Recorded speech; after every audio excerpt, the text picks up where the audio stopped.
The recording studio was cold and dark. Only a single light hung above the two chairs in the center of the room. Outside the thick windows, stars moved slowly past as the Galactic Council station turned in its endless orbit. Torek sat in the larger chair. His body was like an insect, with hard shell covering his chest and arms. He was 7 feet tall, and his 4 eyes reflected the dim light like black mirrors. Deep scars ran across his shell, marks of honor from 100 battles. He was 200 years old now, ancient by the standards of most species. His movements were slow and careful, like a creature that had learned to save its strength. Across from him sat Kim Do-yun, a human woman of 28 years. She was small compared to Torek, barely reaching his chest if they both stood. Her black hair was tied back, and she held a recording device in her steady hands. She worked for the Galactic Archive Network, traveling between star systems to capture stories that would otherwise be lost to time. 47 star systems were watching this broadcast. Billions of beings from dozens of species had tuned in to hear what the old Valanthi warrior had to say. Torek had refused all interviews for 180 years.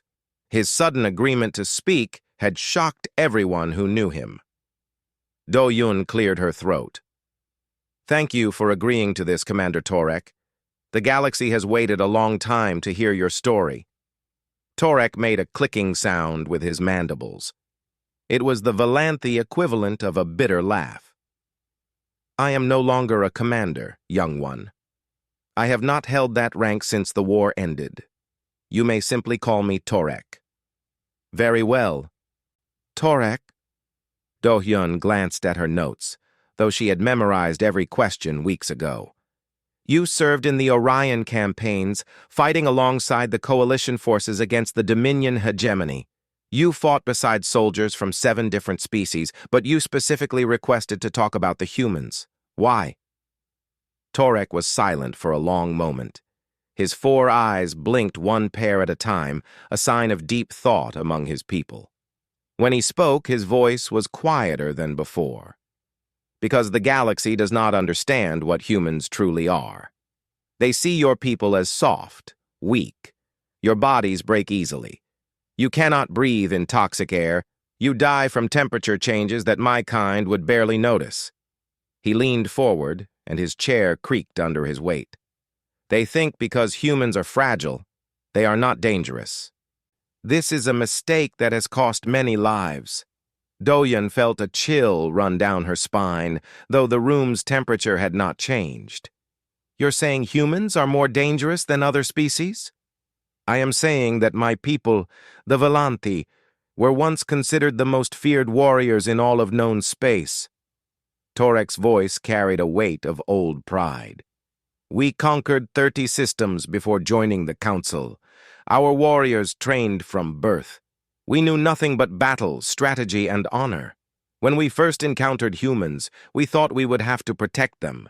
We thought they were like the Selthi or the Marowans, species that relied on others for defense." He paused, and Do-yun saw something in his eyes that she had never expected to see in a Valanthi veteran. It looked almost like fear. "We were wrong," Torek continued. "We were so terribly wrong. The first time I fought beside humans was at the siege of Kappa Eridani. It changed everything I believed about warfare, about courage, about what it means to refuse defeat." "What happened there?" Torek stood slowly and walked to the window. The stars reflected off his scarred shell as he stared out into the void. "Before I tell you, I need you to understand something about my people. The Valanthi have a concept of war that most species share. Battle is a test. It has rules. When one side clearly cannot win, they surrender. The victor shows mercy, takes prisoners, and both sides preserve their honor. This is how civilized beings conduct warfare." He turned back to face her. "Humans do not follow these rules. They do not even seem to understand them. I have spent 180 years trying to comprehend why, and I still cannot fully explain it." "Can you try?" Do-yun asked softly. Torek returned to his seat, lowering himself carefully. Your species has a word. I learned it from a human soldier during the war. The word is spite. Do you know what it means? Do-hyun nodded. It means doing something harmful to someone else, even if it hurts you too. Refusing to let someone win even when you've already lost. Yes. Torek's mandibles clicked again. Every species in the galaxy understands self-preservation. It is the most basic instinct of all living things. When defeat is certain, when death is the only other option, every species I have ever known will choose survival. They will surrender, they will flee. They will do whatever is necessary to continue existing. He fixed all four of his eyes on Do-hyun. Humans are the only species I have ever encountered that will choose spite over survival. They will burn themselves alive if it means taking their enemy with them. They will fight with broken bones and bleeding wounds. They will crawl toward the enemy when they can no longer walk. And they will do all of this with a smile, because they know that even in death, they have denied their enemy an easy victory. The studio was completely silent. Even the soft hum of the station's engines seemed to fade away. We thought we understood war, Torek said, his voice barely above a whisper. We were children playing with sticks. The humans showed us what war truly looks like. And I do not think the galaxy has ever recovered from that lesson. Do-hyun swallowed hard. She had prepared for this interview for months. She had read every report, every account, every record from the Orion campaigns. But sitting here, watching this ancient warrior speak about her ancestors with something close to terror in his eyes, she realized that no amount of preparation could have readied her for this moment. Tell me about Kappa Eridani, she said. Tell me everything. Torek closed his eyes. When he opened them again, he was no longer looking at her. He was looking at something far away, something that existed only in his memory. It was winter on that world, he began. The snow was red by the time it ended. The world of Kappa Eridani IV was a frozen hell. Ice covered everything, from the jagged mountains to the deep valleys where the mining colonies hid. The sky was always gray, and the wind never stopped screaming across the empty plains. Torek remembered being young then. He was only 20 years old, barely an adult by Valanthi standards. His shell was still smooth and unmarked, showing no scars of battle. He had trained his entire life for war, and he was eager to prove himself. He did not yet know what war truly meant. The coalition had sent 5,000 soldiers to defend the colony. There were Valanthi, humans, Selthi, Meroans, and Kethri. Against them stood the Dominion hegemony's army of 75,000. The numbers were impossible. Everyone knew it. The only question was whether to fight or surrender. Torek stood in the command center, a building made of thick metal buried deep in the ice. Around him, the commanders of each species argued about what to do. The Valanthi general wanted to negotiate a surrender with honor. The Selthi commander agreed. The Kethri were already preparing to flee. Only one commander said nothing. Captain Baek Jiwoo stood in the corner of the room with her arms crossed. She was small even for a human, with short black hair and eyes that seemed to look through everything they saw. She was 50 years old, but she moved like someone half her age. She commanded 200 human soldiers, the smallest force in the coalition army. The Valanthi general finally turned to her.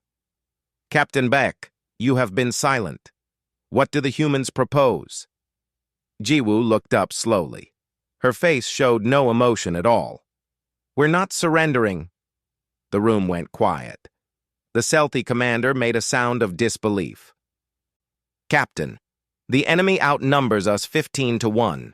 Our position is surrounded. We have supplies for perhaps 30 days. Surrender is the only logical choice. Then surrender, Jiwoo said calmly. Take your soldiers and walk out under a white flag. The hegemony accepts prisoners. You'll probably survive. And what will you do? Jiwoo smiled, but there was no warmth in it. We'll stay. We'll fight. and we'll make them pay for every meter of ground they take. The Volanthi general stepped forward. This is madness. You cannot win.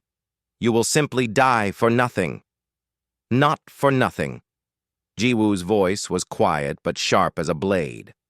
There are 30,000 civilians in this colony, miners, engineers, families, children. If we surrender, the hegemony takes them. They'll torture them for information about our defenses, our supply routes, our fleet positions. I've seen what hegemony interrogators do. I will not let that happen to these people. She walked to the center of the room, looking at each commander in turn. So here's what's going to happen. Anyone who wants to leave can leave. I won't stop you, but my soldiers are staying. We're going to hold this position until reinforcements arrive, or until every single one of us is dead. And if we die, we're going to make sure the hegemony loses 10 times as many soldiers taking us down. She turned and walked toward the door. Before she left, she looked back over her shoulder. The choice is yours, commanders, but make it quickly. We have work to do. Young Torek watched her go. He had never seen anything like her. She was smaller than everyone in the room, leading the smallest force, facing impossible odds. And she was utterly unafraid. No, that was wrong. She was afraid. He could see it in the slight tremor of her hands, the tension in her shoulders. She was terrified, but she was going to fight anyway. In the end, half the coalition forces chose to stay. Torek was among them. He did not fully understand why.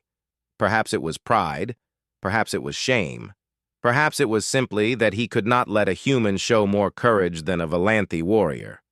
The siege lasted 47 days. Torek would never forget those weeks. The cold was constant, biting through even his thick shell. The enemy attacked every day, sometimes twice a day. The humans fought like nothing he had ever seen. They did not retreat. They did not break. When they ran out of ammunition, they used knives. When they lost their knives, they used their hands. On the 20th day, Torek was wounded. A plasma bolt burned through his leg and he collapsed in the snow. As he lay there, waiting to die, a human medic crawled through enemy fire to reach him. Her name was Shin Yunji. She was 19 years old with a round face and gentle hands that seemed too soft for war. She dragged Torek into a crater and began treating his wound while plasma bolts screamed overhead. "Why?" Torek gasped. "Why did you risk yourself for me? I am not human." Yunji did not stop working. "You're one of us now. You stayed when you could have left. That makes you family." Torek did not understand. "But you could have died. The probability of reaching me alive was less than 10%. Yunji laughed. It was a strange sound in the middle of battle, light and warm. "Yeah, well, we don't really think about percentages. Someone needed help. I could help. That's all that matters." She finished bandaging his wound and pulled him to his feet. "Come on, big guy. We've got 27 more days of this." "How do you know we will last that long?" Yunji smiled at him. "I don't, but we're going to try anyway. That's what humans do. We try until we can't try anymore. And then we try a little more." On the 47th day, coalition reinforcements finally broke through the hegemony blockade. When they reached the surface, they found the defenders still fighting. Of the 2,000 soldiers who had chosen to stay, only 400 remained alive. Of the 200 humans, only 38 survived. Not one had surrendered. Not one had fled. Captain Baek Ji-woo was among the survivors. She had been shot 6 times during the siege. She had lost her left arm on day 33. She was still giving orders when the reinforcements arrived, still directing her soldiers with a voice that had gone hoarse from shouting. The hegemony lost 12,000 soldiers taking nothing. Torek carried the memory of those 47 days for the rest of his life. He had fought beside warriors of many species since then. He had seen bravery and cowardice, victory and defeat, but he had never seen anything like the humans of Kappa Eridani. They were not stronger than the Valanthi. They were not tougher than the Kethri. They could not see in the dark like the Selthi or breathe toxic air like the Marawans. By every measure, they were one of the weakest species in the coalition, but they did not stop. No matter how badly they were hurt, no matter how hopeless the situation became, they simply did not stop. And that, Torek realized, was more terrifying than any weapon ever invented. Back in the recording studio, Torek fell silent. His 4 eyes stared at nothing, lost in memories that were almost 2 centuries old. Kim Do-hyun waited, giving him time to return to the present. She had stopped taking notes long ago. The recording device would capture everything. Right now, she simply wanted to listen. "After the siege," Torek finally said, "I was different. The other Valanthi noticed it. They said I had become strange, that I spent too much time with the humans. They were right. I could not stop watching your people. I needed to understand them." Do-hyun leaned forward. "What did you learn?" Torek made the clicking sound again, the one that meant bitter amusement. "I learned that humans are the most terrifying species in the galaxy, not because of your weapons or your ships or your technology. Those things can be matched, countered, overcome. No, humans are terrifying because of what exists inside your minds." He held up one of his clawed hands, counting off points. "I identified 4 qualities that make human soldiers different from every other species. 4 things that the rest of the galaxy simply cannot understand or copy. The first is spite. I have already spoken of this. Humans will destroy themselves to hurt an enemy. They will give up everything, sacrifice everything, simply to deny victory to someone they hate. This makes no sense to other species. We evolved to survive, to continue, to persist. But humans evolved something else. They evolved the ability to hate something so much that their own survival stops mattering." Do-hyun shifted uncomfortably in her seat. Hearing her species described this way felt strange, like looking in a mirror and seeing a stranger. "The second quality is adaptation," Torek continued. "This one took me longer to understand. In battle, most species follow their training. They do what they have practiced, what they have been taught. If the enemy does something unexpected, they struggle to respond. They need time, new orders, revised strategies." He shook his head slowly. "Humans are not like this. In my experience, if you use a tactic against humans once, it will work. If you use it twice, it might work. If you use it 3 times, they will have already found a way to defeat it. And if you use it 10 times, they will have developed an entirely new doctrine specifically designed to destroy anyone who uses that tactic. I watched this happen during the war. The hegemony had a formation they called the Iron Wave. It was devastating. The first time they used it against humans, it killed hundreds. The second time, the humans had learned to recognize the signs and took cover. The third time, they had developed counter-formations. The fourth time, they had created a trap specifically designed to exploit the weaknesses of the Iron Wave. The hegemony never used that formation again." Torek lowered his hand. "This adaptation happens fast, too fast. It is not natural. Other species take years to change their military doctrine. Humans do it in days, sometimes hours. They learn while they are dying. The third quality is perhaps the strangest." Torek's voice grew quieter. "When most species begin losing a battle, they become weaker. Their morale drops. Their fighting spirit fades. They make mistakes, panic, break formation. This is normal. This is expected. This is how war works." He looked directly at Do-hyun. "Humans are the opposite. When humans begin losing, they become more dangerous. Desperation makes them stronger, not weaker." I have seen human soldiers who were surrounded, outnumbered, wounded, and running out of ammunition fight harder than fresh troops with every advantage. It is as if defeat activates something inside them, some hidden reserve of fury and determination that only emerges when all hope is lost. Do-hyun thought about this. She had read about Earth's history, about battles where humans had fought against impossible odds. Thermopylae, Stalingrad, the Alamo, places where defeat had seemed certain, and yet humans had fought until the very end. The fourth quality, Torek said, is what humans call the pack bond. This is the one that affected me the most personally. He paused, gathering his thoughts. Humans form attachments to each other that are completely irrational. They will risk their lives for strangers they have known for only a few days. They will attempt rescue missions that have almost no chance of success. They will die for people they have no biological connection to, no political obligation to, no logical reason to protect. I asked a human doctor about this after the war. Her name was Cho Min-jae. She specialized in understanding how soldiers think. I went to her because I could not stop thinking about what I had seen. I needed someone to explain it to me.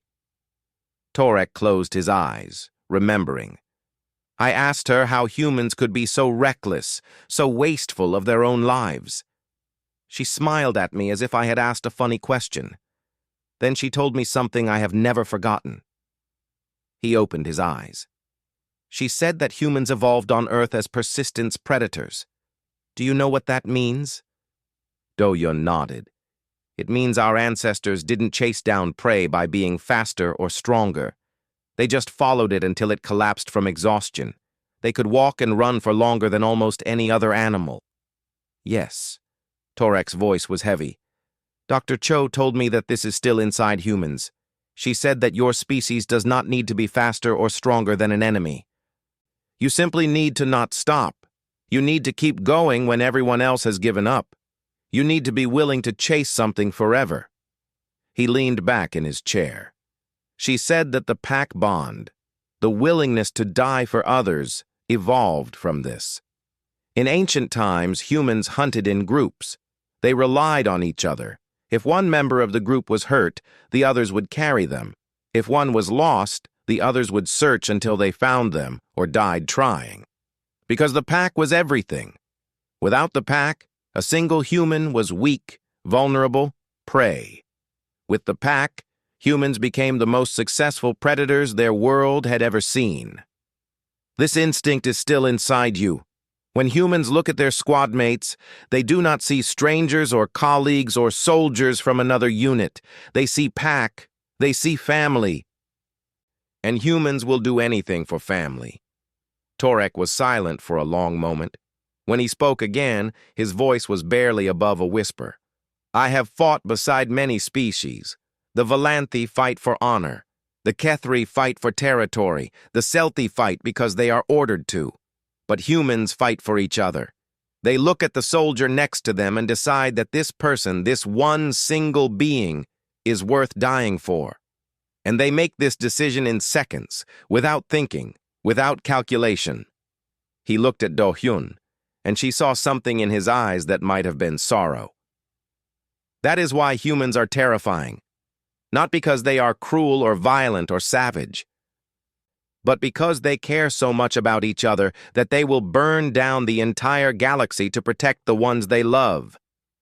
And they will do it without hesitation. The war had been going on for 15 years when the coalition decided to attack Andris Station. By then, Torek had risen to the rank of commander. He had fought in dozens of battles, earned scars that covered most of his shell, and watched friends die on worlds whose names he could no longer remember. The eager young warrior who had stood in that command center on Kappa Eridani was gone.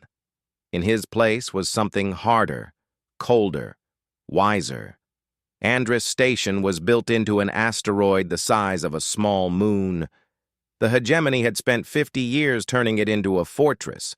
Its shields could withstand a fleet bombardment. Its weapons could destroy capital ships before they got within firing range. 50,000 soldiers defended its corridors and chambers. Minefields surrounded it in every direction. But the station held something more valuable than weapons or soldiers. Deep in its core, the hegemony kept 200,000 coalition prisoners, civilians mostly, miners, scientists, families captured during raids on outer colonies. The hegemony used them for labor, for experiments, for leverage. Intelligence reports said that thousands died every month. Torek was assigned as the coalition liaison to the human fleet. This meant he sat in on their planning meetings, listened to their strategies, and reported back to the Valanthi High Command. It was considered an important position, a sign of trust between the species. The human fleet was commanded by General Park Yuna. Torek had heard stories about her for years, but this was the first time he had seen her in person. She was not what he expected. She was 52 years old, small and thin, with gray hair pulled back in a simple style. Her voice was soft, almost gentle. She smiled often and spoke politely to everyone, from admirals to maintenance workers. She was also known for two things throughout the galaxy: tactical brilliance and absolute ruthlessness. The planning meeting took place in a bare room aboard the command ship. Dozens of officers sat around a long table studying holographic displays of the station. The mood was tense. Everyone knew that a direct assault on Andrus Station would cost hundreds of thousands of lives, maybe more. The defenses were simply too strong. General Park stood at the head of the table, studying the display with calm eyes. "The station's shields are the problem," she said. "We can't crack them from outside. Our weapons aren't powerful enough, but the shields have to lower for ships to enter or exit. That's our window." A human officer named Han Seojun leaned forward. He was young, barely 30, with a face that still showed idealism. "General, are you suggesting we send ships in when the shields drop? The window is only a few seconds, and the hegemony only lowers shields for their own vessels or for diplomatic shuttles." "Diplomatic shuttles." Park smiled slightly. "That's exactly what I'm suggesting." She pressed a button, and the holographic display changed. It now showed a small shuttle, marked with coalition diplomatic symbols. "We send a shuttle requesting negotiations. The hegemony will be suspicious, but they won't fire on a diplomatic vessel. It would violate galactic law and turn neutral systems against them. They'll lower their shields just long enough to scan the shuttle and verify its credentials." "But they'll find nothing," Seojun said. "Just a standard shuttle." "No." Park's voice did not change, but something in her eyes grew darker. "They'll find a quantum singularity device hidden inside the shuttle's core. When the shields drop and the shuttle enters scanning range, we'll detonate it." The room went silent. Torek felt his blood run cold. He knew what a quantum singularity device could do. It was a weapon so devastating that most species had agreed never to use it. When detonated, it created a miniature black hole that lasted for only a fraction of a second. But in that fraction of a second, it consumed everything within a certain radius: ships, stations, moons. Nothing survived. "General," Seojun said slowly, "a singularity device at that range would destroy the entire station, including the 200,000 prisoners we're trying to save." "Yes." Park's voice was flat. "It would." "Then how is this a rescue mission?" Park turned to face him directly. Her soft demeanor was gone. In its place was something hard and cold, something that had seen too much death to flinch at more. "Lieutenant Han, the hegemony has 200,000 of our people in labor camps on that station. Every month, thousands of them die from overwork, starvation, or hegemony experiments. Our intelligence says they're being used to test biological weapons. Even if we did nothing, most of them would be dead within 5 years." She walked around the table, her footsteps the only sound in the silent room. "A direct assault would cost us at least 300,000 soldiers, probably more. And there's no guarantee we would reach the prisoners in time. The hegemony would execute them the moment we breached the outer hull. She stopped beside Seojin's chair and looked down at him. So here's the math, Lieutenant. 50,000 enemy soldiers plus 200,000 prisoners who are already dying slowly in exchange for ending this war years earlier and saving millions of coalition lives. They're 50,000 for our 200,000. I'll take that trade every time. Seojun's face had gone pale. But the prisoners are the people we're supposed to protect. How can we just kill them? Park was silent for a long moment. When she spoke, her voice was barely above a whisper. I don't know. I've been asking myself that question for 30 years. Every battle, every decision, every life I've spent. I still don't have an answer. She turned and walked back to the head of the table. But I know one thing. Those prisoners are suffering every single day they remain in hegemony hands. Some of them have been there for years. When we destroy that station, we're not just killing them. We're ending their pain, and we're making sure no one else ever suffers in that place again. She looked at the holographic display, her reflection ghost-like in the glowing image of the station. I'll carry this decision for the rest of my life. And when I die, I'll answer for it to whatever God or judgment awaits me. But right now, in this moment, I am the general responsible for ending this war, and this is how we end it. The vote was taken. The plan was approved. 3 days later, a coalition diplomatic shuttle approached Andrus Station. It broadcast peace signals and requested negotiations. The hegemony commander, suspicious but bound by galactic law, ordered his shields lowered for the standard scan. The scan never completed. The quantum singularity device detonated. For one terrible instant, a hole opened in reality itself. The station, the soldiers, the prisoners, the asteroid, everything within 1,000 kilometers simply ceased to exist. Torek watched from the command ship as the light faded. Where Andrus Station had been, there was now only empty space and slowly dispersing debris. The war ended within a year.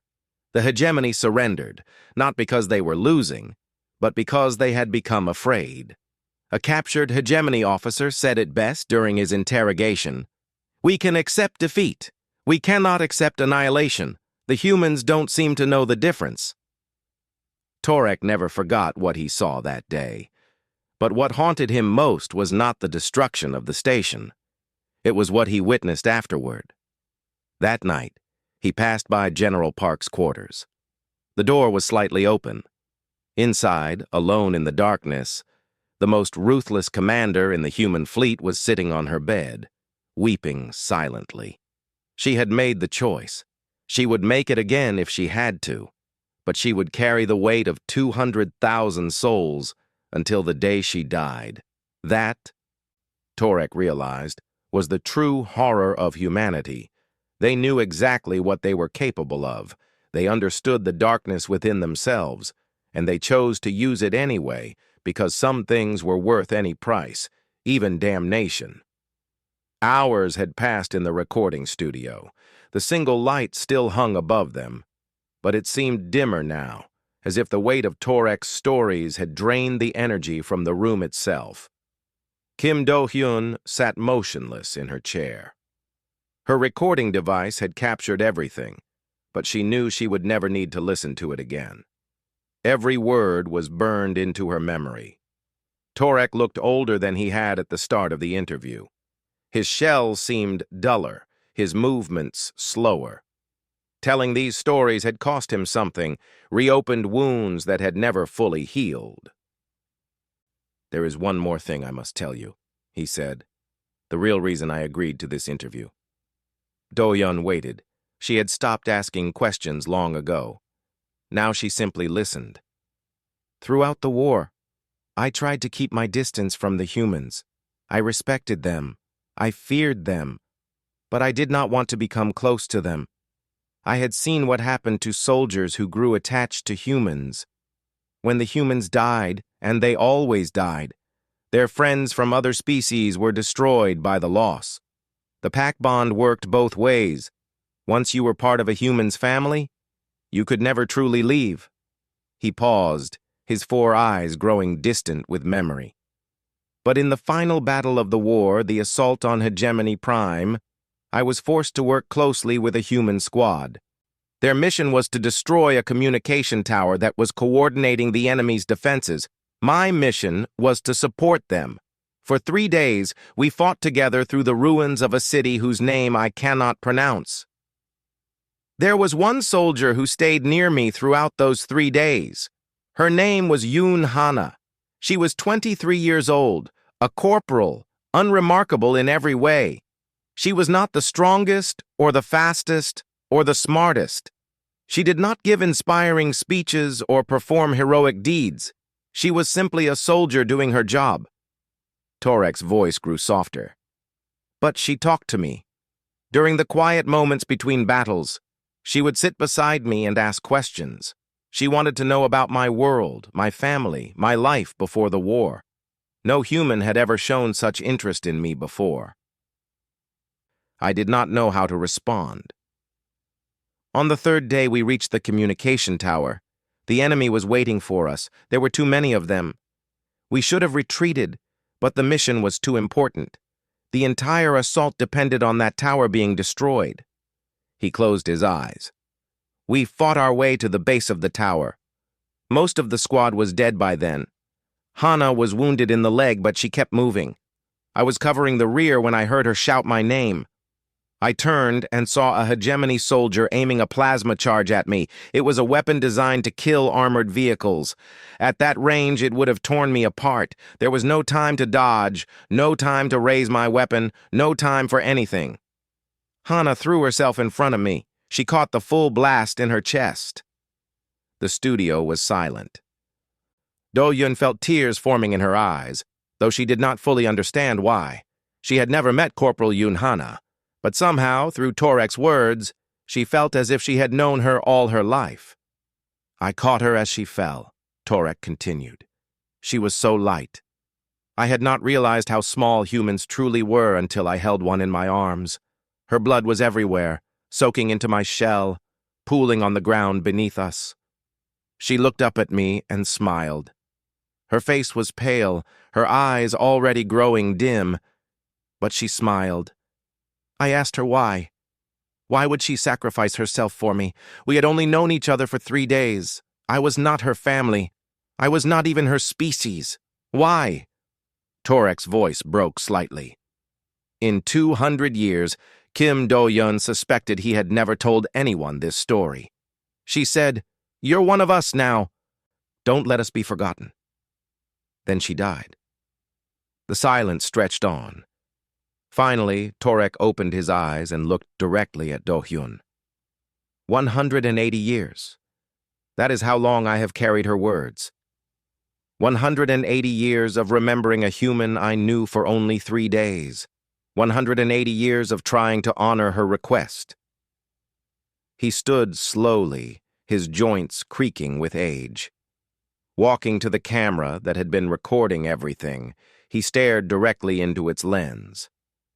This is why I am here. This is why I am speaking. Corporal Yoon Hana asked me not to let humanity be forgotten.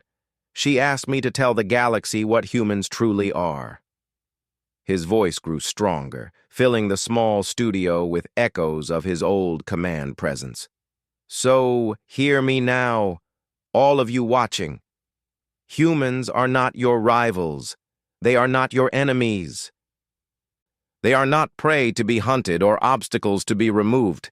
They are something far more dangerous and far more precious. Humans are the species that will walk into hell for a stranger. They will face impossible odds without flinching. They will sacrifice everything they have, including their lives, for people they have just met. Not because they are foolish or reckless, but because they believe with every fiber of their being that some things are worth dying for. I have seen human cruelty. I have seen human ruthlessness. I have seen humans make decisions that would haunt most species forever. But I have also seen human kindness. I have seen human sacrifice. I have seen humans weep for enemies and forgive those who hurt them. They are not monsters. They are something far more complex. They are beings who carry both light and darkness within them and who choose every single day which one to follow. He turned back to Do-hyun. I do not fear humans. I never truly did. What I feel is something deeper, something harder to name. He walked back to his chair and sat down heavily. I pity them. They carry such weight. They know what they are capable of, the terrible things they could do if they chose. And they live with that knowledge every moment of their lives. Most of them never speak of it. Most of them simply go on, day after day, trying to be good despite the darkness inside them. That is courage beyond anything my species has ever known. Not the courage to fight. The courage to know what you are, and to keep fighting against your own worst nature. Do-hyun finally spoke. Her voice was rough with emotion. What do you want people to take from this interview? After everything you've told me, what's the message? Torek was quiet for a long moment. When he answered, his voice was gentle. Pray you are never the enemy of humanity. They will fight you with everything they have, and they will not stop until one of you is destroyed. But more importantly, be grateful. Every single day, be grateful that humans have chosen to be your friends. Because when a human calls you family, they mean it. They will die for you. They will kill for you. They will move stars for you.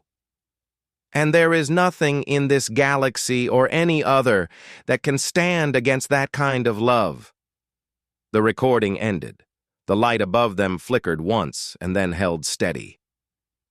Kim Do-hyun sat alone in the studio for a long time after Torek left. She thought about her ancestors, about the soldiers who had fought and died in a war she had never seen. She thought about Corporal Yoon Hana, a woman dead for nearly 2 centuries, whose final words had reached across time to touch her heart. And she wept. Not from fear, not from pride, but from the weight of understanding what it meant to be human, the terrible beauty of it, the burden and the gift.